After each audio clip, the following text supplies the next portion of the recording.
Bonjour, je suis coach en décoration depuis maintenant 3 ans, j'ai 50 ans et j'ai cherché donc une formation de coach à Paris parce qu'ici au Luxembourg je n'ai rien trouvé. Donc j'ai trouvé à Paris une école privée.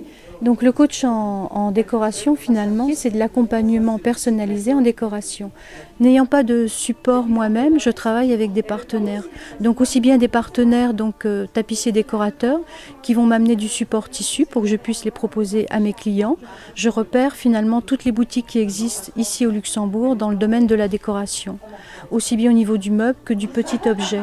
Donc là, le rendez-vous d'aujourd'hui, c'était donc avec Joël dans la boutique déco.lu parce que lui a tout un support tissu. Je suis donc venue en repérage pour une cliente que je vois demain soir et je vais lui présenter des échantillons de matières, tout un tas de matières, pour que l'on puisse choisir ensemble toutes les deux des tissus pour pouvoir donc réaliser rideaux et double rideaux. Là, ce que l'on a ici, c'est l'ambiance tout simplement donc de la pièce à l'heure actuelle. Donc là, c'est ses murs, son canapé. Là, c'est sa table, les fauteuils. Donc là, c'est ce qui existe chez elle actuellement, cette phase-là. On n'a que ça. Et moi, je lui propose des couleurs beaucoup plus chaudes pour venir finalement donc mettre de l'ambiance dans son espace. Donc on a des tons orangés, jaunes. Elle voulait des couleurs chaudes. Donc c'est ce qui pour l'instant va le mieux s'harmoniser avec donc les tons qu'elle a actuellement chez elle. Et ce qui est difficile, la petite difficulté finalement dans ce métier, c'est de ne pas avoir de magasin, de ne pas être en ville. Ce qui fait que finalement, le client nous connaît peu, ne sait pas comment on fonctionne. J'ai effectué de la publicité effectivement, mais c'est déjà plus difficile. Donc le bouche à oreille en principe fonctionne assez bien, surtout au Luxembourg.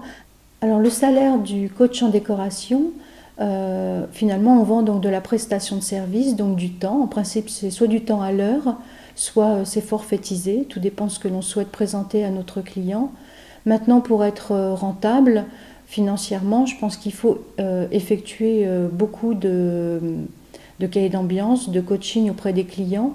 Sinon, je pense qu'il faut avoir des activités parallèles, notamment ce qui est mon cas. Donc, je réalise des abat-jours pour des magasins et puis des bureaux d'architectes aussi, des restaurants. Je fais également du homestaging et de l'événementiel. Donc, en conjuguant finalement toutes ces activités, j'arrive effectivement à dégager un salaire qui est à peu près raisonnable. Alors, pour être coach en décoration, finalement, c'est aussi c'est un parcours un petit peu personnel, puisque finalement, il y a pas mal de psychologie au niveau de l'habitat, arriver à comprendre ce que souhaite le client. Je dirais qu'il faut déjà être très patiente, il faut être très curieuse aussi.